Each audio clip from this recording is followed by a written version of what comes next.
2 teenage girls, 1 boarding pass, and a 5-minute moment that grounded a nation. Leona and Nova Griffin were just trying to surprise their mom. First-class tickets, confirmed documents, a simple flight from Chicago to Atlanta. But what happens when 2 black girls show up at the gate without an adult? What happens when confidence is mistaken for defiance? When proof is never enough? When appearance becomes suspicion? They were accused, questioned, almost handcuffed, until a single phone call changed everything. Because their father, he wasn't just a parent. He was the CEO of the very airline that denied them. What happens next isn't just a story of justice. It's a reckoning at 30,000 feet. A story about daughters who didn't raise their voices because their truth was louder than outrage. How do you rebuild trust once it's shattered in public? And when your very presence is seen as a threat, can you still reclaim the sky? If you've ever been underestimated, this story is for you. Like, share, subscribe, and now, let's begin. Leona Griffin had always been the calm one, the planner, the list maker, the one who color-coded her schedule and folded her jeans with military precision. Nova, on the other hand, was a firecracker in sneakers fast-talking, sharp-tongued, and allergic to silence. But on that Thursday morning, the Griffin twins were in perfect sync. They stood side by side at the foot of their dorm beds, zipping up matching Navy duffel bags and double-checking their boarding passes for Flight 288 to San Francisco. Leona tucked the laminated confirmation into the front pocket of her hoodie. "All right," she exhaled. "We're really doing this?" Nova grinned. "Without bodyguards, without private jets, without Daddy's name on the manifest, just 2 normal teenagers flying home. That was the point. That was the whole plan. For their mother's 50th birthday. They had decided to surprise her not with gifts, but with presents. No fanfare, no chauffeurs. Just a simple cross-country flight from their East Coast boarding school back to San Francisco. More than a gift. It was a mission. Prove to their father, Elliot Griffin, CEO of Griffin Aero Global, that they could handle real life. That they didn't need white-gloved escorts or platinum boarding privileges to make it from point A to point B. So, they bought economy tickets with their own student accounts. They used a standard booking site. They selected 2 adjacent aisle seats halfway down the aircraft and filled out the minor travel authorization themselves. No upgrades, no headlines, no CEO's daughters on-board memo. Leona had even gone so far as to wear her faded Whitmore Academy sweatshirt and leave her gold watch behind. Nova ditched the expensive perfume and replaced her designer purse with a $30 canvas tote. They wanted this trip to feel real, earned, grounded, and for the first few hours it did. The airport shuttle was on time. Check-in was smooth. Security barely gave them a second glance. At 2:40 p.m., they walked into Terminal 4 of Chicago International Airport, their step light with excitement, heads held high, and confidence tucked neatly into their posture. "Gate A19, Leona said, pointing toward the digital screen. "Departure in 45 minutes. Nova popped a mint and tossed her braids over her shoulder. "Mom's gonna cry. She thinks we're stuck here till finals. She's gonna lose it." Leona smiled. We even remembered her favorite strawberry cake. The energy between them was warm. Electric 2 sisters with a secret and a plan. They joined the line of passengers at the gate. Business travelers juggled briefcases. Families wrangled toddlers. A middle-aged couple shared earbuds, swaying gently to an old love song. And then, like the snap of a string, the mood shifted. Next, called the gate agent, Sabrina Lowell, a woman in her 40s, wearing a tightly knotted scarf and a badge that hung from her lanyard like a warning sign. Her eyes looked tired. Her voice was taut, like she'd been holding her breath for hours. Leona stepped up, polite, smiling. "Good afternoon," she said, offering both boarding passes. "Checking in for Flight 288. Sabrina took the passes, glanced down, then looked again. Her eyes narrowed. The smile didn't return. She tilted the paper toward the light, held it there for just a second too long. That sound, it wasn't loud, but it sliced. Nova's shoulders tensed. Leona kept her face neutral, measured. "Is there a problem?" Leona asked gently. Sabrina didn't answer. Instead, she clicked her keyboard, eyes darting back and forth across the screen. "Where did you get these?" she asked finally. Leona blinked. "Sorry, these tickets," Sabrina said. Now more firm. "Did you purchase them yourselves?" "Yes," Leona replied. 3 weeks ago. We have the confirmation email if needed." Sabrina leaned slightly forward, her brows knitting together. Under whose name was the credit card? Leona hesitated. Not because she didn't know, but because suddenly every syllable felt weighted. "Our father's. With his permission." Nova stepped closer, her voice tight but controlled. "We're minors. That's allowed." "Right." He signed the travel consent. Sabrina didn't answer. She continued typing. Leona could feel the oxygen thinning, the subtle change in posture, the heat rising in her cheeks. This wasn't curiosity anymore. This was suspicion. Other passengers were beginning to glance over. Not overtly, just small sideways looks, the kind that crept into awareness like fog. Leona reached into her backpack, retrieving the printed folder she had meticulously prepared. "Here's everything," she said, extending the documents. "Booking confirmation, student IDs, signed authorization, and the credit card receipt. We can also pull it up on the airline's mobile app." Sabrina took the folder, scanned a few pages, set it down. Then she looked the girls in the eye. "I'm going to have to call my supervisor." Leona swallowed. "May I ask why there's—" "An inconsistency," Sabrina replied vaguely. "Just a routine verification." Nova leaned in. "But other people aren't getting routine verification." Sabrina ignored the comment and picked up the gate phone. Leona turned toward Nova. "Stay calm," she whispered. "This is what we prepared for." Nova's hands curled into fists. "But we did everything right." "I know. But doing everything right doesn't always mean being seen that way. Especially not when your skin looks like theirs. Especially not when the world is already trying to decide where you belong before you even take your seat." Sabrina Lowell kept one finger hovering above the hold button on the gate phone. Her eyes never left Leona and Nova. Her tone hadn't shifted, but her posture had, just slightly, just enough to feel like the ground was tilting. Behind them, the line of passengers continued to move. Scanners beeped, luggage wheels clattered. A toddler cried softly. It was still a normal boarding process for everyone else. But for the Griffin twins, time had slowed down.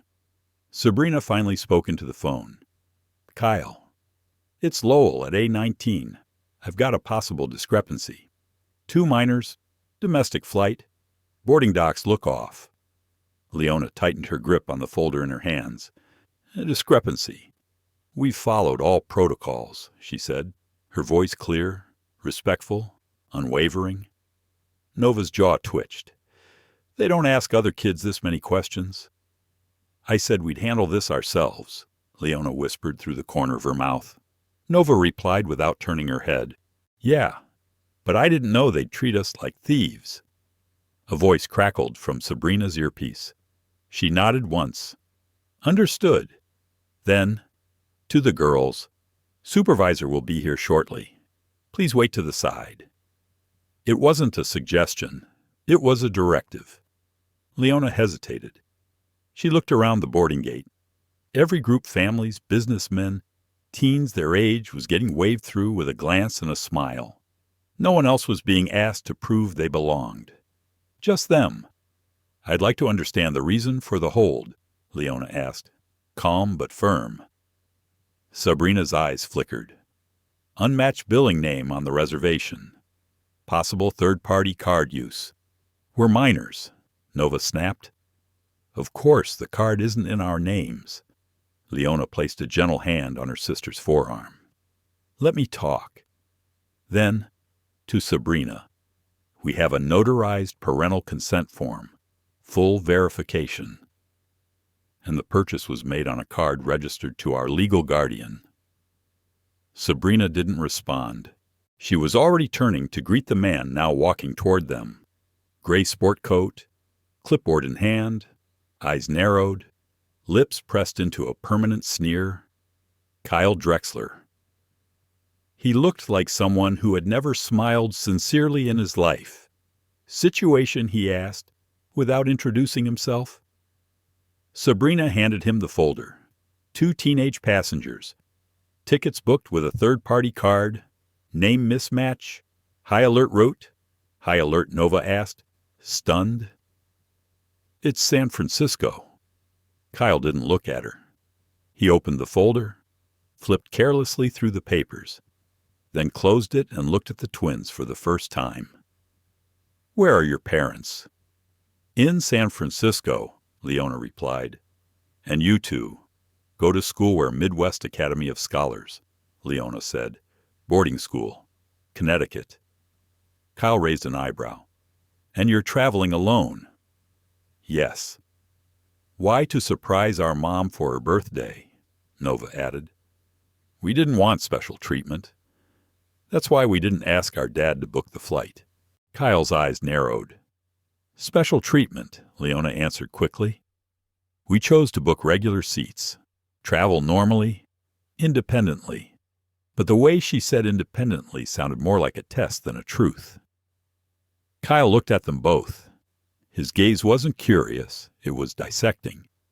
Then he leaned in just slightly and said, "We've had problems with fraudulent bookings recently. Young people using cards they shouldn't. False identities. Fake consent letters." The implication was louder than the accusation. Nova stepped forward. "What are you saying?" "I'm saying we don't know who you are. You're minors with unusual booking details. And if I had to guess..." He paused. His voice dropped to a slower cadence, deliberate and sharp. "I'd say you're used to getting things without earning them." Leona flinched. Not visibly, but inside she felt something in her spine give way. Just for a second. She thought of all the years she'd worked for perfect scores. Clean files, scholarships, the late nights tutoring other students, the early mornings volunteering, and now this man, with his clipboard and casual racism, was looking her in the eye and calling her entitled. Nova, of course, didn't flinch at all. She squared her shoulders and said, "So, you're accusing us of fraud? Is that what this is?" Kyle's smirk widened. "I'm saying," he replied, "your documentation doesn't add up. And we don't let people on this aircraft without verifying everything." "Everything's in that folder," Leona said, more quietly this time. "Well," Kyle said, "then I guess it won't take long to confirm. Will it?" He turned to Sabrina. "Start boarding other passengers. These two will wait until we get clarity." Leona opened her mouth to speak, but nothing came out. Nova reached into her pocket and pulled out her phone. "Nova," Leona said warningly. Nova didn't make a call. Not yet. But she looked down at the contact at the top of her list. "Dad, emergency only." The weight of those 3 words felt heavier now than ever before. "I hate this," Nova said softly. "I know. They don't see us. Not for who we are. I know." They sat down in the stiff plastic chairs by the window, isolated, watched. Passengers continued to board. Someone across the gate line pulled out a phone. Another followed suit. Nova looked around. "They're filming us." Leona didn't reply. Because what was there to say? Two black girls, treated as suspects, while others walked past like nothing was wrong. The difference wasn't in their papers. The difference was in their presence, and that they couldn't change. The boarding line moved on without them. Row after row of passengers stepped forward, scanned their phones, and disappeared down the jet bridge, no questions, no scrutiny, no suspicion. The sound of the scanner's soft ding became its own kind of insult. Leona sat stiffly in the chair by the window, her knees pressed together, her documents still clutched in her lap. She kept her breathing steady, focused, in, out, in, out. Control the breath, control the mind. Nova, by contrast, bounced her knee in frustration. She was trying, truly trying not to explode. She stared at the far wall, jaw tight, hands balled into fists on her thighs. "I can't believe this," she whispered. "They're really doing this. Out here, in public?" Leona glanced sideways. "I know. It's like we're invisible and exposed at the same time. I know." Her voice barely rose above a murmur. Across the aisle, a teenage boy in a varsity jacket glanced their way, then quickly looked away. Two women in yoga pants stared for a beat too long before turning back to their conversation. But not everyone looked away. A voice, gentle but firm, cut across the tension. "I've been watching for the last 15 minutes, the woman said, "and something's not right here." Leona looked up. A tall black woman in her 60s stood just a few steps away.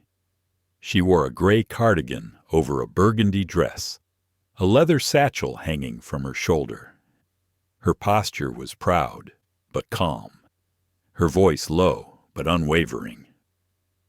She had the bearing of someone who had lived through this before and wasn't about to let it slide again. "My name is Rena Holloway," she said, addressing both the twins and Kyle Drexler, who had just stepped out of the boarding tunnel again. "And I'd like to know why these two girls who have provided documentation are being treated like criminals." Kyle blinked, clearly not expecting the interruption. "Ma'am, I'm going to have to ask you to return to your seat. This doesn't concern you." "Wrong," she said smoothly. "It concerns everyone here." Passengers nearby paused, tuning in. Several shifted in their chairs. One young man opened his camera app quietly, angling it toward the scene. "I've been a school principal for 32 years. Ms." Holloway continued, eyes steady. "And I've seen enough bias to recognize it when it walks through the door wearing a lanyard and a clipboard." Kyle's mouth twisted. "This is airline protocol." "No," she said. "This is profiling. These young ladies have IDs, confirmation numbers, and a notarized consent letter. So, tell me, what exactly is missing?"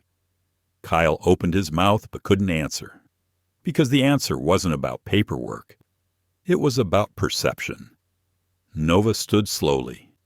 "Thank you," she said softly to Ms. Holloway. Leona followed.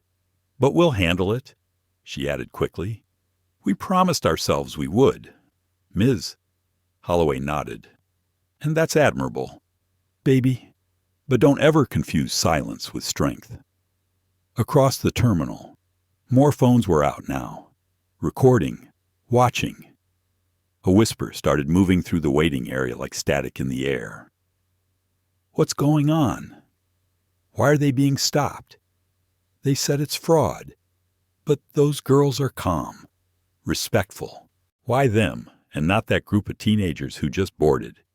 Did they really just say the name didn't match the credit card? Mine didn't either." Leona heard the whispers. Nova heard them too, but neither moved, neither spoke. They just stood there, documents in hand, back straight. They weren't going to give them the performance they seemed to expect. They weren't going to cry, or yell, or storm. They were going to endure. That was the part that hurt the most. Not the public spectacle, not the blatant bias, but the fact that it felt familiar. Leona remembered being followed around a boutique in the city when she was 12. Nova remembered the security guard who asked them twice if their school IDs were real.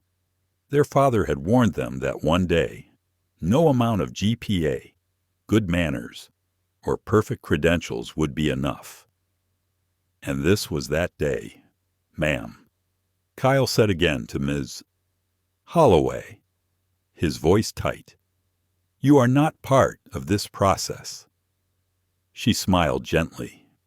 "No, I'm part of the problem if I stay quiet." Someone across the terminal clapped once sharp, loud, defiant. A few people echoed it. Not many, but enough to feel like someone, somewhere, was paying attention. A middle-aged white woman wearing a business suit stood and approached quietly. She looked at Leona and Nova with sympathetic eyes, then turned to Kyle. "I'm a parent, and if those were my daughters, I'd be furious. I suggest you resolve this before you end up on the news." Kyle flushed crimson. He turned sharply toward Sabrina. "Get security," he muttered. Sabrina hesitated. "You sure?" she asked under her breath. Kyle's tone hardened. Now, Leona heard it. Nova heard it. And both girls knew things were no longer just inconvenient. They were about to become dangerous. Nova looked at her sister, panic flickering behind her eyes. "Security!" Leona felt her stomach twist. "Don't react. Not yet." "I'm not letting them take us somewhere without witnesses," Nova hissed. "We won't let them. But if they—" I said no. Nova stopped. She trusted her sister's calm. Always had. But even Leona felt the internal cracking now. The breath in her lungs started to shake on the way out. The folder in her hands felt heavier. She had been taught to trust systems, procedures, people in uniforms. But what happens when the system doesn't trust you back? She looked again at Ms. Holloway, who met her gaze with the kind of knowing nod that didn't need words. That woman had stood in places like this before. Not just airports, but courtrooms, offices, schools, places where she had to carry more proof than everyone else just to be seen as enough. Now she was standing for them, and that mattered. Even if Kyle didn't care, even if Sabrina looked away, even if security was on its way. For the first time, Leona thought maybe they wouldn't be able to fix this with logic. Maybe they'd have to survive it with truth. And maybe that would be enough. The hum of the terminal was no longer background noise. It was a pulse, a rhythm, a quiet storm, the kind that brews right before something breaks. Security arrived, not in a rush, not with blaring alarms, but with the unmistakable calm of authority that didn't need to announce itself. A man in a Navy uniform stepped toward the gate, wearing the badge of Skybridge Airport Operations. His nameplate read, Officer Daniel Cho. Leona clocked every detail. Late 30s, Korean American, measured steps, no visible weapon, but eyes that took everything in at once. Nova's clenched fists, the folder of documents still in Leona's lap, the cell phones filming from 3 different corners of the terminal. Who called it in, he asked. I did, Kyle Drexler replied quickly. Passenger verification issue. Potential fraud. Possible verbal escalation. 2 minors. No parent present. Cho turned toward the twins. Not aggressively. Not suspiciously. Just attentive. May I speak with them directly? He asked. Kyle blinked. I mean, Technically, thank you, Cho said, effectively ending the conversation. He crouched slightly to make eye contact. Hi, I'm Daniel. Just here to help clarify what's going on. What are your names? Leona sat up straighter. Leona Griffin. And this is my twin sister, Nova. Nice to meet you both. He didn't take note, didn't reach for handcuffs, just listened. Leona offered the folder. This has everything. Boarding confirmations, IDs, payment verification, parental consent. We've already shown it to the gate staff and their supervisor. Cho nodded slowly, then opened the folder. Each document he touched with care, like he respected the paper, like it wasn't just paperwork, it was evidence of their right to exist here, now, in this seat, in this skin. This all looks valid, he said after a moment. Was there something specific the airline staff said was irregular? They didn't believe our tickets were legitimate, Leona replied. Nova added, because the credit card didn't match our names. Even though we're minors. Cho nodded again. That's common, not usually a problem with the right documentation. Leona pointed at the signed consent letter. We even had this notarized. Just in case. Across the terminal, the volume had risen. More passengers were watching. Phones were pointed. Someone was clearly live streaming. A teenage boy muttered, "This is messed up. Loud enough for it to echo." Ms. Rena Holloway was still nearby. Arms crossed, eyes locked on the supervisor. Kyle shifted uncomfortably. He hadn't expected this much attention, certainly not this much accountability. He approached Officer Cho again. They've been argumentative, confrontational, raised their voices. Nova's head snapped up. That's a lie. Leona touched her arm. No. Officer Cho held up a hand to Kyle. They've been respectful with me. Calm, cooperative. But Supervisor Drexler, Cho said clearly, at this moment, there's no indication of criminal intent or behavioral threat. Kyle's face tightened. We still reserve the right to deny boarding if something doesn't feel right. Cho looked at him carefully. You mean if they don't feel right? Kyle opened his mouth, then closed it. Sabrina, the gate agent, had moved behind the counter. She looked shaken now. The crowd was larger, and the attention blinding. Nova stood suddenly. Her voice was louder than she meant for it to be. We did everything right. A beat of silence. Then Nova took a step forward, not angry, not flailing, just tired. You know what it's like to carry proof everywhere, to expect people to doubt you first. Every form, every number, every signature, and none of it matters. A pause. Leona stood beside her, quieter, but no less powerful. We wanted to show we could do this on our own. Another pause. We were wrong. Officer Cho spoke again. This time, more carefully. There's a small room off the main gate. If you prefer, we can review all documents there. Quieter. Out of the crowd. Leona hesitated. Nova didn't. No, she said. We're not hiding. We're not being disruptive, Leona added. We're just present. Ms. Holloway stepped forward, voice firm. They don't need a room. They need fairness. The crowd murmured again.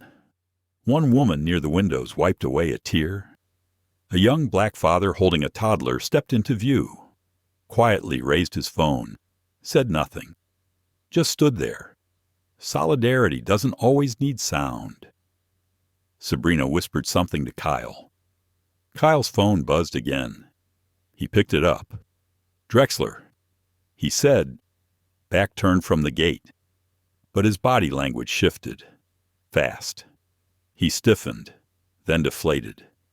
He glanced over his shoulder at the twins, The security officer, the crowd, the phones. Yes, sir. I understand. No, sir. I was unaware. They didn't mention. Right. Right. Immediately, sir. Click. His face was drained. He turned to Sabrina and muttered, "Get ready for a call from corporate. To Leona and Nova." He said nothing, because suddenly he wasn't in charge anymore. Leona's heart began to race, not out of fear, out of instinct. "The way a shift in the wind warns you before the storm breaks," Nova whispered. "Do we call him?" Leona paused. Her fingers hovered over her phone. The contact was still there. "Dad, emergency only." "He already knows," she said softly. Nova blinked. But Leona held up her phone. "Call log says, incoming." Nova stared. Oh, behind them. The gate monitors flickered, and then the word lit up in bold white text on every screen above Flight 288. Delayed operational hold. Passengers gasped. A woman whispered. "Is this related?" Leona sat back down slowly. The folder still in her lap, her dignity still intact. But now, something had changed.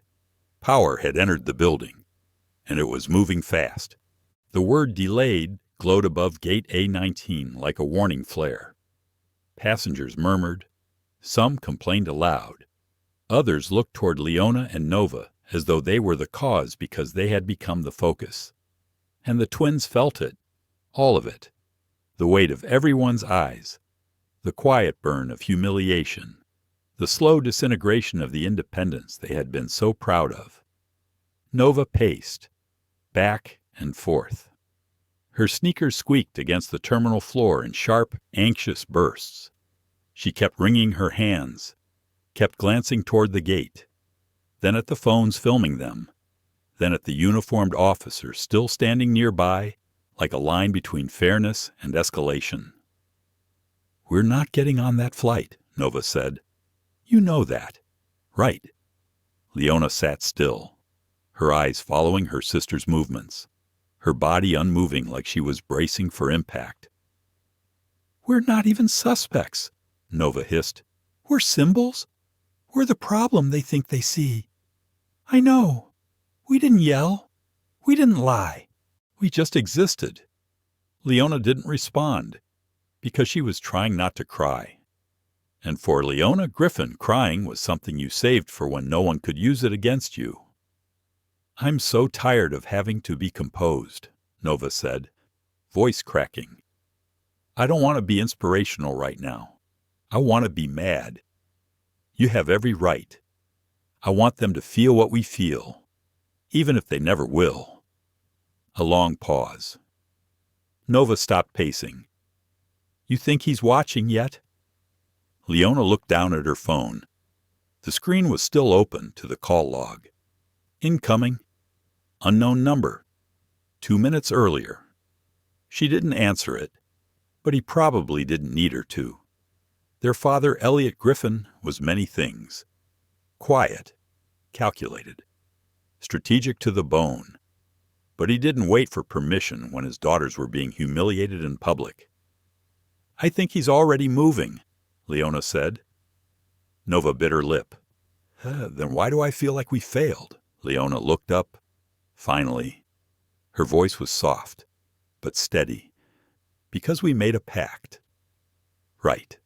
No calling Dad unless it's a true emergency." "And now, this feels like an emergency." Leona nodded slowly. "But we waited. We wanted to handle it on our own. We wanted to prove something. To him, to ourselves." Nova folded her arms. "Then why do I feel like we're the ones on trial?" Leona leaned forward, elbows on her knees. Her voice dipped to a whisper. "Because they don't see students, or daughters, or girls trying to go home. They see something else. Risk, trouble, liability." Nova sat beside her sister. Her hands trembled. "They were going to arrest us." Leona, I saw it in Kyle's eyes. He wanted to make an example. Leona closed her eyes. And if we weren't being filmed, they would have done it already. Silence stretched between them like a wire pulled tight. Then Nova asked the question that had been circling them for the last half hour. What do we do now? Leona didn't answer right away. Instead, she looked out the terminal window, past the parked planes, past the moving baggage carts and blinking lights, out into the horizon where the sky faded into soft grays. She'd spent her whole life believing in systems, rubrics, checklists, evidence. She'd believed that being over-prepared was enough, that having the receipts, the forms, the logic would carry her through any situation. But today had taught her something she wasn't ready for. Sometimes you could follow every rule and still be punished.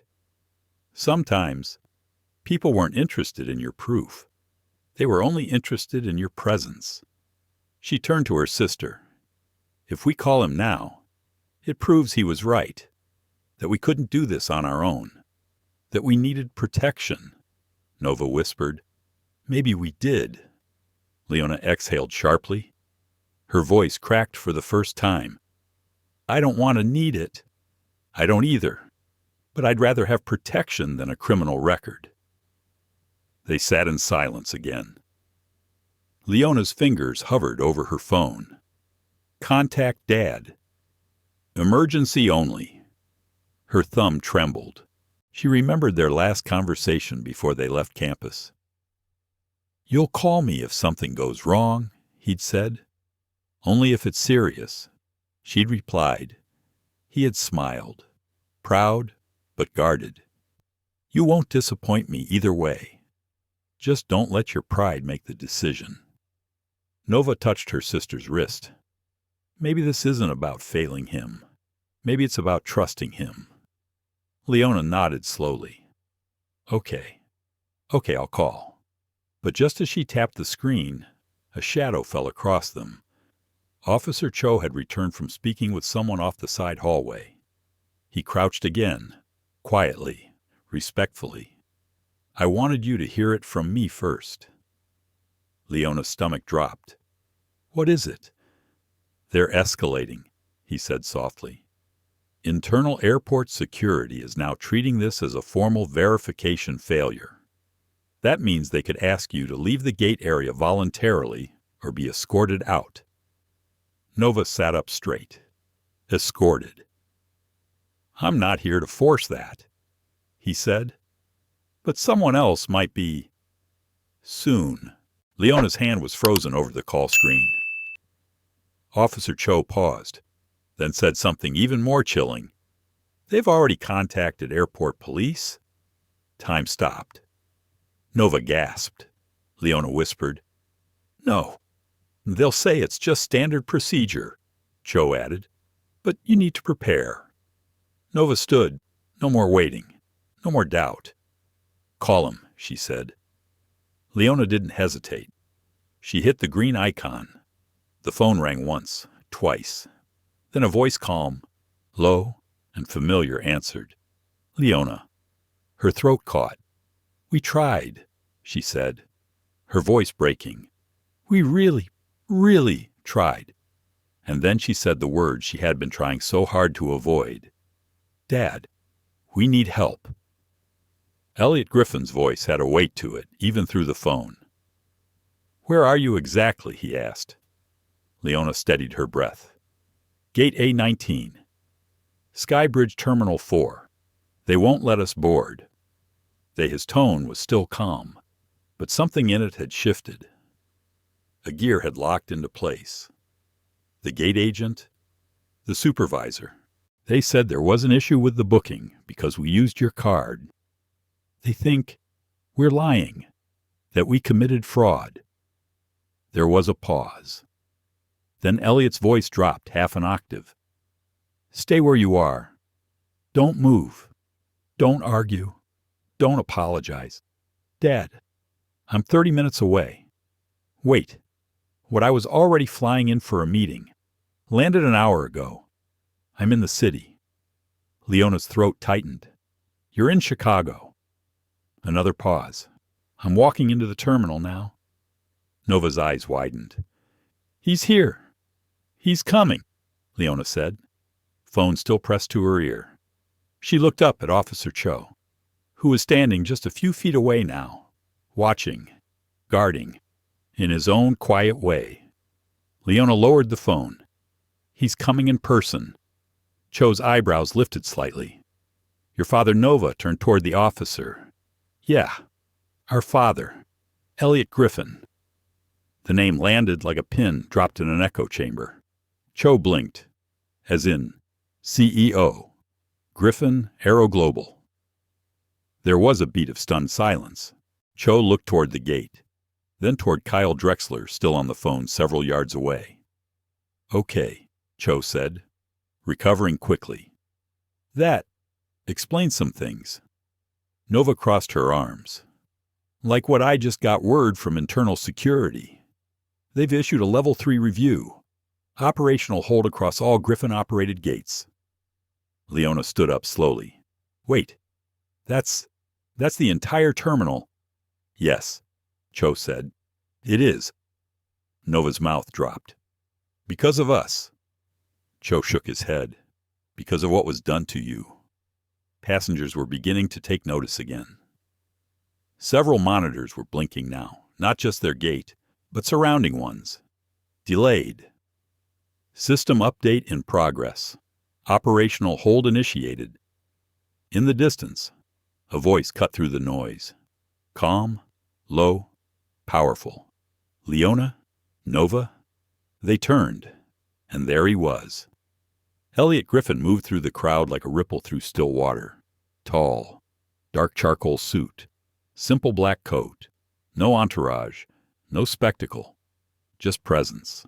Passengers stepped aside instinctively, not out of fear, but out of recognition.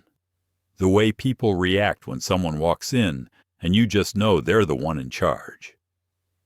He approached his daughters slowly, eyes scanning them, not for injury, but for exhaustion, for damage. He cupped Leona's chin, lifted her face slightly. Did they touch you? She shook her head. Nova said, They tried to separate us. Elliot looked up, straight at Officer Cho. Cho raised a hand. Not me, sir. I was against that. Elliot nodded once. Understood. Then his eyes shifted. Past Cho, past the crowd. Directly to the counter where Kyle Drexler and Sabrina Lowell were now frozen, watching everything unfold like a slow-moving car crash. Which one called security? Elliot asked quietly. Nova pointed. Him. Kyle took a breath, straightened his shoulders. But Elliot didn't shout. He didn't scold. He walked. 3 steps forward. Calm, measured. Then he spoke barely above a whisper, but the entire gate heard it. You accused my daughters of fraud. Kyle blinked. Sir, I was acting on protocol. You profiled them. Is that protocol I had no way of verifying? They gave you documentation. They were minors traveling alone. So you assumed they couldn't have legitimate access to airfare or parental consent. Kyle's lips moved, but no words came out. Elliot took 1 step closer. Just one. I'm not here as a CEO right now. I'm here as a father. And the only reason you're still standing behind that counter is because my daughters had the dignity to keep their composure. Sabrina looked like she wanted to disappear. Passengers were now filming openly. No shame. No hesitation. Elliot turned back toward his daughters. You did everything right. Leona swallowed hard. We tried. We just wanted to prove we could handle it ourselves, Nova added. We didn't want you to fix everything for us. Elliot's voice softened. You didn't ask me to fix it. You gave the world a chance to do right by you. And it failed. Another pause. Then he pulled out his phone. Taps. 2 calls. 1 message. 3 seconds later. The overhead speaker rang out, "Attention passengers. Due to an executive-level intervention, all Griffin Aero Global departures have been temporarily suspended pending an internal investigation. Please remain near your gates." Updates to follow. Gasps, outrage, disbelief. Nova grinned for the first time in hours. Leona covered her mouth. "Ms. Holloway whispered from across the terminal. "Well, damn." Elliot turned to Cho. "Thank you for your professionalism. I'd like you to remain with my daughters until my operations team arrives." "Of course, sir." Then Elliot faced the counter one last time. To Kyle, to Sabrina. "I suggest you both wait for corporate legal. They'll want to hear your version before the footage reaches them first." And just like that, the power dynamic shifted, not with noise, but with precision, not with chaos, but with quiet, undeniable authority. Leona exhaled. Nova leaned on her sister's shoulder. They weren't just going home anymore. They were about to change the rules of air travel. The departure boards across Skybridge Terminal 4 no longer blinked in sequence. They glared uniform and still like a verdict. Delayed, delayed, delayed. Gate agents stopped taking boarding passes. Passengers stopped complaining and started filming. And at the heart of it all, Elliot Griffin stood still, calm, like the eye of a storm he had summoned. Leona clutched the edge of her hoodie sleeve. Her fingers trembled now, even though the crisis had passed. Or maybe it hadn't passed at all. Maybe it had only just changed shape. Nova watched their father carefully. He wasn't yelling. He wasn't pacing. That would have been easier. Instead, he was quiet, and that made it worse. When Elliot Griffin went quiet, it meant decisions were being made behind his eyes that could shift entire markets. He turned to a small group of approaching staff airport executives, Griffin Aero Global Operations managers, and a corporate lawyer who had clearly run here in heels. One of them, a man in a vest with a lanyard reading district director, began to speak.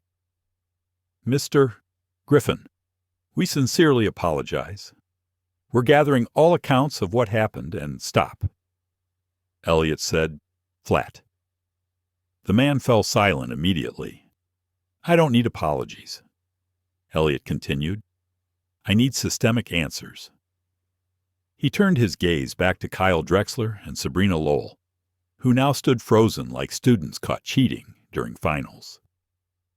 "You questioned my daughters," Elliot said, "not because their documentation was lacking, but because your perception couldn't imagine that two young black girls could travel with the same legitimacy as everyone else." "Sir," Kyle said, trying to recover. "I was just following policy no," Elliot said, voice low.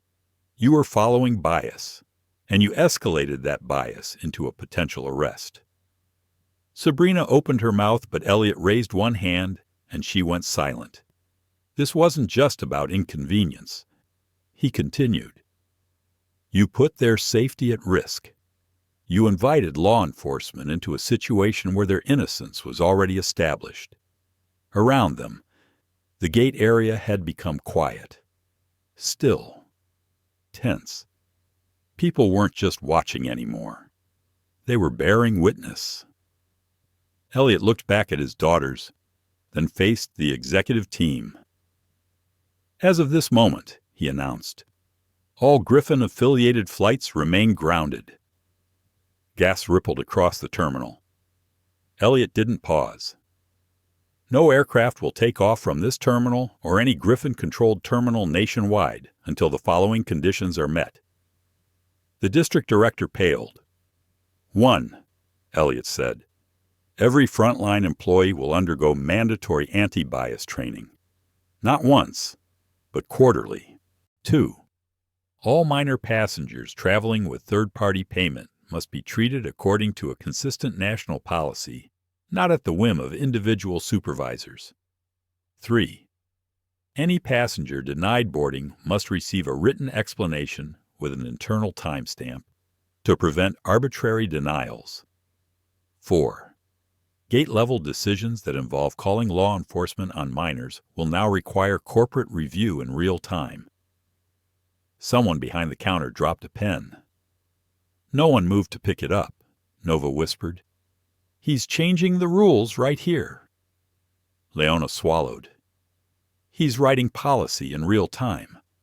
And 5, Elliot said, supervisors found to have escalated non-issues into confrontations based on perception will be removed from public-facing roles. He turned to Kyle. You're relieved of duty. Effective now. Kyle opened his mouth, but then, finally, closed it. A staff member stepped forward to escort him away. Sabrina lowered her eyes. I'll expect your resignation before end of business, Elliot said without even looking at her. She nodded slowly, quietly, then followed. For the first time in hours. Leona felt her legs relax, but her chest still felt tight. Not because she was scared now, but because she wasn't sure what came next. Their father stepped toward them again. You held your ground, he said. You didn't yell. You didn't panic. Nova's voice cracked. We didn't want to call you. I know. We wanted to prove we could handle it. Elliot nodded. And you did.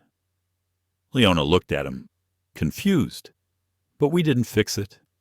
You weren't supposed to fix it. Elliot replied. You were supposed to show who you are. He paused. And you did that with more dignity than half the executives I've ever fired. Leona's eyes welled with tears. Not from weakness, but from release. You're not disappointed? She asked. Elliot looked her in the eye. I'm disappointed this world still forces you to carry proof of your worth. He reached into his coat pocket, then handed them both something neither expected. 2 first-class boarding passes rebooked, reassigned, upgraded, same flight, new seats. This time, he said softly, you fly without shame. Leona stared at the ticket, Nova whispered. Can Mom still be surprised? Elliot smiled. I think she'll be more proud than surprised. They stood like that for a long moment. A family, reassembled, not around power, but around purpose. The terminal remained frozen. Flight schedules paused, like time itself had been asked to wait. And across every gate, every screen, one word glowed brightly in the background. Delayed, but for the Griffin twins, nothing had ever moved faster. The private jet smelled like citrus and leather. Nova sank into the oversized seat and leaned her head back without saying a word. For the first time all day, she let her shoulders drop. She hadn't realized how much tension she'd been carrying in her neck until she felt it release all at once. Leona sat across from her, legs curled beneath her. She still hadn't touched the glass of sparkling water set beside her seat. She just stared out the window, watching the terminal disappear behind them. Chicago shrank. The world got quieter, and for the first time in hours, the sisters were alone. No passengers watching, no phones recording, no assumptions to battle, just sky. The engines roared to life. They were going home, but it didn't feel the way they'd imagined it. Not triumphant, not exciting, not even satisfying, just quiet. Nova broke the silence first. Do you feel okay? Leona didn't answer at first. Then she whispered, I don't know. Nova looked at her carefully. I thought I'd feel proud, like we won something. But all I feel is like I survived something. Leona nodded. That wasn't a test of travel, she said softly. That was a test of endurance. Nova leaned forward, resting her elbows on her knees. Do you think we were naive? Leona hesitated. A little. Nova's voice cracked. I really thought if we had everything proof, papers, politeness, they'd treat us like everyone else. We played by their rules and still lost. Leona finally took a sip of the water.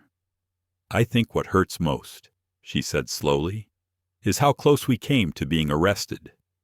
Not because of what we did, but because of how we looked doing it.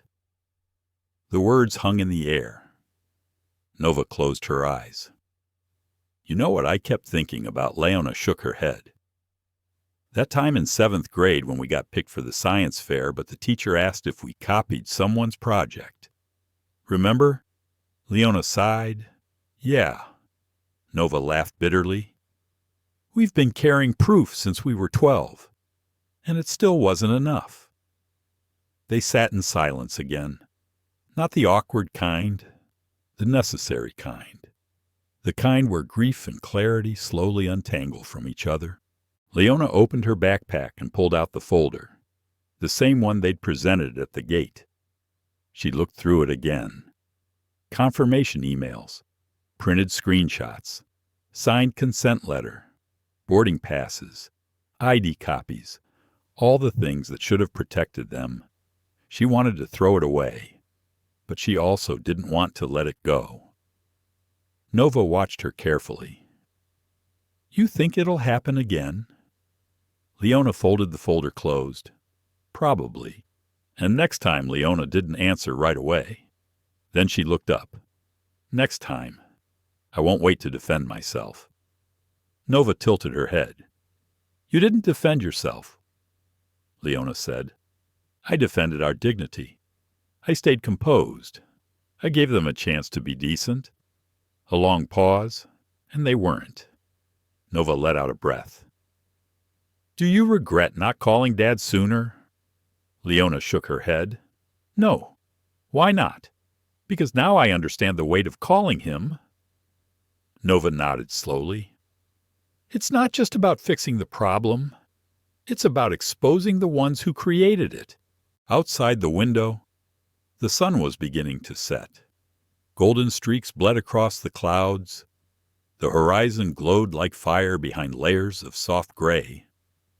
Their mother would be waiting, still clueless, still decorating the house, probably burning a batch of her famous pecan brownies because she always forgot the timer when she got excited. Leona smiled faintly. She's gonna cry. Oh, she's gonna ugly cry, Nova said with a laugh, and then yell, because we didn't tell her, and then squeeze us until we can't breathe. The thought was a comfort, familiar, safe. Home wasn't just a destination, it was a person, a reunion, a return to something that didn't demand explanation. After a moment, Nova sat up straighter. She pulled out her phone. What are you doing? Leona asked. Nova opened her notes app. Writing. I need to say something. About today, Nova nodded. If they're going to film us, if people are going to talk about us, I want our words in the mix. Not just theirs. Leona smiled. Write it. Help me always.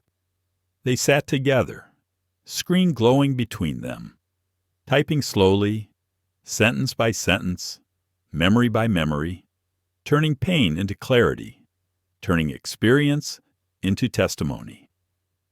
They weren't just passengers anymore. They were witnesses, and they would not stay quiet. The car pulled into the driveway just past midnight. The porch light was still on. A small string of paper decorations fluttered across the front door, barely catching the breeze. The banner read, Welcome home, my girls, with a lopsided heart drawn in glitter pen.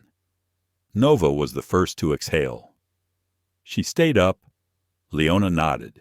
She always does, inside. The house was warm with the kind of familiarity that smells like cinnamon, overwatered plants, and the faint hum of a radio playing soul music in another room.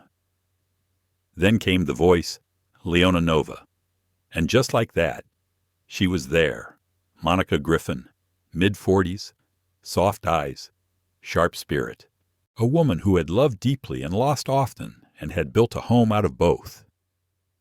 She ran to them barefoot, arms open, robe trailing behind her. They didn't say a word, because the hug said everything. She held them, tight, tighter, as if they might vanish if she let go. "My babies, you're here," she whispered. "You're safe." Nova buried her face into her mother's neck. Leona let herself cry for the first time in hours. Monica pulled back just far enough to cup their faces in her hands. She looked at them. Really looked. What happened? Neither answered right away, because even safe places sometimes take a minute to believe in again. Monica guided them to the couch, wrapped a blanket around their legs, pushed a plate of untouched brownies toward them. "Talk to me," she said softly. Leona glanced at Nova. Nova nodded. And so, they began, in halting words, in slow recountings. From the check-in desk, to the gate, to the accusations, to the phone call. Monica listened. Not once did she interrupt, not even when her fists clenched, or when tears slipped down her cheeks. When they finished, she sat in silence. Then, softly, "They treated you like criminals." "We did everything right," Leona whispered. "Every document, every answer, every ounce of patience," Nova added, "and they still called security." Monica exhaled slowly, like she was releasing decades of fear in a single breath. "I always told myself this day might come," she said. "The day the world forgot how much care I raised you with. The day they saw you as a threat before they saw you as daughters." She looked at them, voice trembling but fierce. "But I didn't think it would come with a boarding pass." They said nothing. There was nothing to say. Only feeling. Only fury. Only the fragile ache of being seen too late. Monica wiped her face. "Did your father?" "He came," Leona said. "In person. He grounded the planes," Nova added with a small grin. "All of them." Monica blinked. "He did what he shut it down," Leona said, then made new policies. Right there at the gate. For the first time. Monica smiled. Not because the world was fixed, but because for a moment her daughters weren't alone in the fight. She pulled them close again. "You held your ground," she whispered. "I wanted to be brave," Nova said. "You were." "I wanted to be calm," Leona added. "And you were." Then Monica's voice dropped to a whisper. "I wanted you to never need to be." That sentence, more than anything, hung in the air like a haunting truth.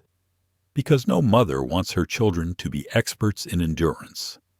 She wants them to be kids, to laugh, to travel, to exist without fear of arrest for standing at a gate with pride.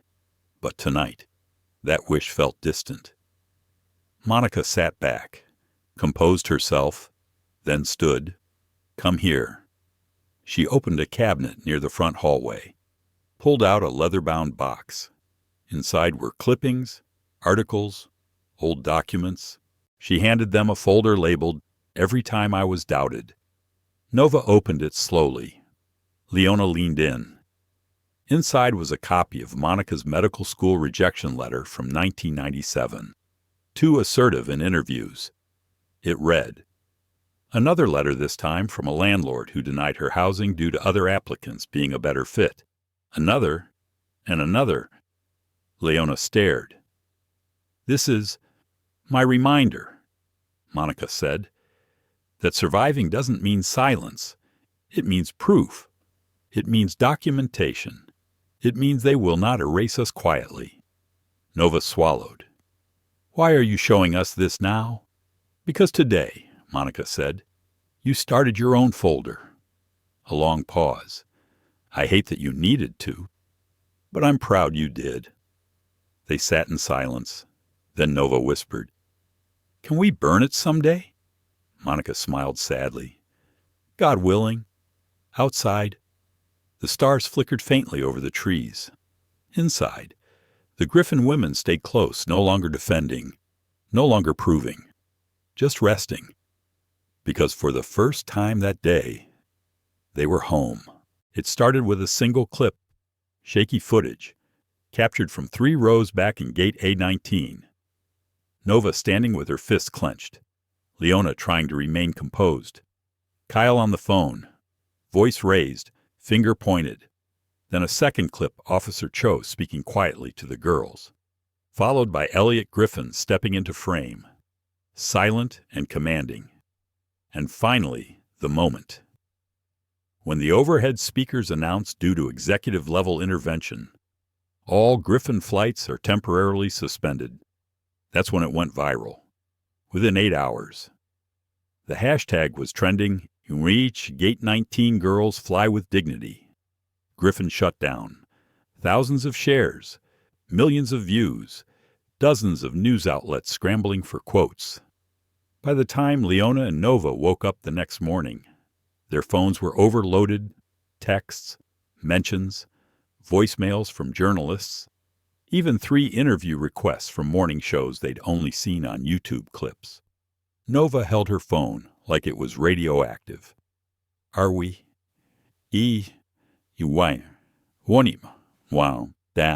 Famous?" she asked. Leona rubbed her temples. "I don't know if this is fame. It feels more like a case file that got published." They sat on the floor of their childhood bedroom laptops open, comments scrolling too fast to read. Nova read aloud. "These girls are brave beyond their years." Leona scrolled further. "Here's another. I have 2 daughters. What happened to them could have happened to mine." Nova smiled, then frowned, and then this one. She showed her sister the screen. "They're probably exaggerating. This whole generation just wants attention." Leona sighed. There it is. They didn't even watch the full video. They never do. It was overwhelming how quickly their lives had turned into someone else's talking point, commentary, debate, speculation, and yet none of it changed what they felt. "I didn't want to be a symbol," Nova whispered. "I just wanted to go home." Leona nodded slowly. "Symbols don't get to rest. People argue over them, bend their meaning." They sat in silence again, the weight of visibility pressing in from all sides. Then their mother knocked gently and entered. She had a tray, 2 mugs of tea, and a plate of slightly burned toast. She smiled. "I forgot the timer again." They laughed weakly. "Girls," she said, placing the tray down. "This storm you're in, it's not just wind, it's attention. And attention can either spotlight you or blind you." She sat between them. "You can't control the noise," she continued, "but you can control your voice." Nova looked at Leona. "We did start writing something." "Good," Monica said. "Write your truth before someone else sells their version of it." Leona opened her laptop. Their joint Google Doc was still there untitled. Nova had started it with 1 sentence the night before. "We didn't want headlines. We wanted seats." Now Leona typed beneath it. "We didn't ask to lead a movement, but if our silence becomes someone else's silence, then we've missed the point." Their mother read over their shoulders and nodded, eyes misty. "You write like you were raised by someone strong," she said. They smiled. A few hours later, the statement was published on their own terms. A quiet, medium post, no PR team, no headlines, just their voices. It was titled "Dignity at Gate A19, a letter from 2 passengers," and it read, "In part, we are not activists. We are not perfect. We are not the face of anything other than our own experience. We don't claim to have all the answers, but we do know how it felt to be looked at like a problem. And if our story makes one gate agent pause before assuming, if it helps one traveler feel less alone, then the pain of being seen too late will not have been in vain. The post was shared over 400,000 times in its first 24 hours. Even Griffin Aero Global reshared it with a corporate caption that read, "We listen, we learn, we correct." Still, the girls stayed home that day. They didn't answer every interview. They didn't post celebratory selfies, because this wasn't a victory lap. It was a bruise still tender. It was healing, still unfolding. Nova curled up under a blanket that evening and whispered, "Do you think we changed anything?" Leona closed her eyes and replied, "I think we started something, and sometimes starting is the bravest part." The glass doors to the Griffin Aero Global Executive Suite whispered open with a hiss. The board was already seated. 12 faces around a marble table, some neutral, some impatient, a few uneasy. At the head of the table, Elliot Griffin adjusted his cufflinks and sat down without a word. The silence that followed wasn't awkward. It was intentional. It made people sweat. The COO, a silver-haired man named Mitchell Crane, cleared his throat. "Elliot, the crisis has been contained. Flights resumed within 18 hours. We've issued public apologies, rolled out a press release. I believe this situation has... It hasn't." Elliot interrupted. The table stiffened, because this wasn't a situation. He continued, "It was a revelation. Someone shifted in their seat. The system didn't fail because of poor policy. It failed because of who we trusted to execute that policy." Crane tried again. "If you're referring to the gate staff, I'm referring to culture," Elliot said. "To blind spots. To quiet bias dressed in procedural language." He stood up and walked slowly toward the panoramic windows overlooking the city. "My daughters were treated as a threat," he said, "in an airport built on my reputation." He turned back to face them. "Do you know what that means?" No one answered. "It means none of you are safe from this scrutiny," he said. "Not because you're bad people, but because you operate in a structure that protects convenience over humanity." Crane spoke carefully. "So what do you propose Elliot tap the folder in front of him? I'm restructuring. Murmurs. Effective immediately. Griffin Aero Global will launch a new division, GEC, Griffin Equity Council. It will oversee all hiring, training, and disciplinary actions related to passenger interactions." A woman near the end of the table blinked. "You want an internal justice division? I want accountability." Another member asked, "Who's going to lead this council?" Elliot smiled faintly. "My daughters." Silence. Absolute. Crane nearly choked. "They're teenagers. They're witnesses," Elliot replied. "They understand the stakes better than anyone else in this room. They're not executives. They don't need to be," Elliot said. "They need to be listened to." Crane's voice rose. "And if the board doesn't approve," this Elliot's eyes hardened, "then the board will need to explain publicly why protecting the status quo is more important than protecting the people we serve." Silence returned, and stayed. No one voted against him, because they all knew what it would look like if they did. After the meeting, Elliot walked slowly down the hall to his office. His assistant, Janelle, followed. "Sir, your 3 p.m. is here. Your daughters." He nodded. "Send them in." Leona and Nova entered quietly, a little uncertain.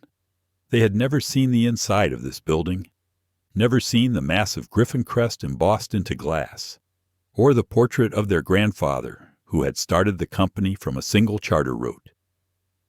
Elliot stood behind his desk, a soft pride in his eyes. "You came," he said. Nova smiled faintly. "We weren't sure we were allowed." "You're not only allowed," he said, "you're invited." He pulled out 2 thin black folders and handed them over. Leona opened hers. A nameplate. A title. Leona Griffin, Special Advisor. G.E.C. Nova blinked.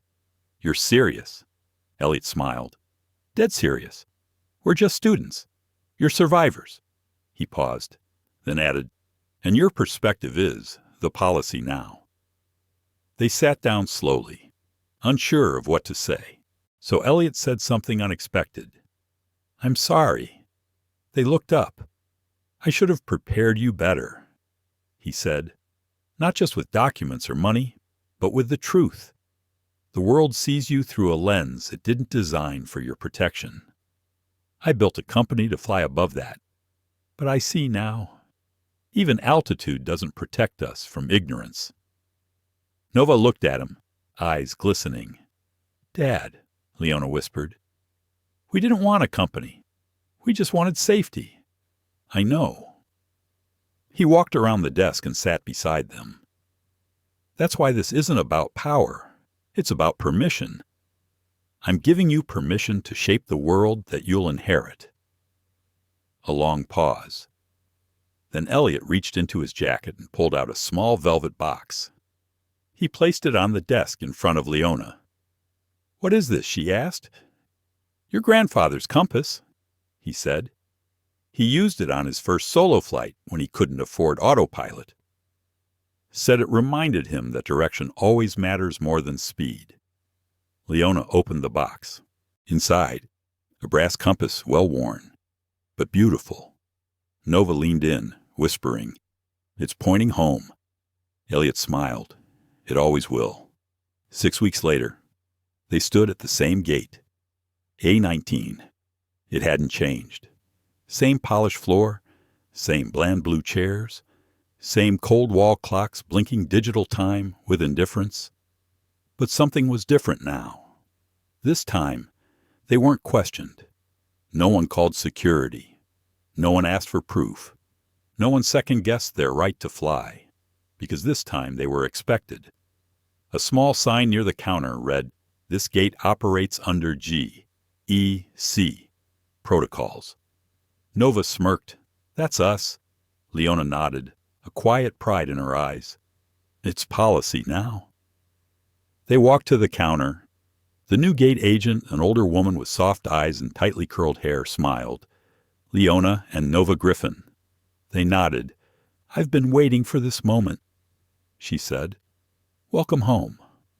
Leona hesitated. You know who we are. The woman nodded. We all do. And not because you're famous, but because you reminded us what dignity looks like under pressure. Nova blinked. Leona smiled. The woman handed them their passes first class, as always. But it wasn't about the seat anymore. It was about the space they'd reclaimed. They sat quietly by the window as boarding announcements echoed. A few passengers recognized them. Some nodded. One whispered thank you as she passed. But there were no cameras, no drama, just respect. Nova opened her phone. Should I post something? Leona thought for a moment, then shook her head. Not yet. This moment doesn't need a caption. They stared out the window. A plane taxied by, its logo reflecting the sunlight. Griffin Aero Global. Below it, new words had been painted on each aircraft. Every passenger, every right, every time. It wasn't just branding. It was a reminder that even in the air justice has altitude. Nova reached into her backpack and pulled out the compass. Their father had given it to them with a note. When you feel lost, remember who you are. And more importantly, who you refuse to become. The compass spun once, then settled, Leona whispered. It's still pointing home. A quiet boarding call came through the speakers. Group 1. That was them. They stood. But before walking down the jet bridge, Leona turned back just for a moment. She looked at the gate, at the sign, at the space where it all began. It no longer looked like a battleground. It looked like a threshold. "Ready?" Nova asked. Leona took a breath, then nodded. "Let's fly." And as the doors closed behind them, the story didn't end. It lifted. They didn't scream. They didn't demand headlines. They simply stood tall and told the truth. From humiliation to policy reform, from whispered apologies to public transformation, Leona and Nova didn't just reclaim their seats. They reclaimed something far more powerful, their narrative. But why did it take public shame for private dignity to be honored? Why must black children still carry folders thicker than their futures, just to be seen as human? This story isn't just about an airport. It's about every hallway, gate, and office, where silent bias still speaks loudest. If this moved you, if you believe that dignity isn't optional, don't let this be the last story you watch. Share it, talk about it, subscribe to this channel, because the next story might be your own.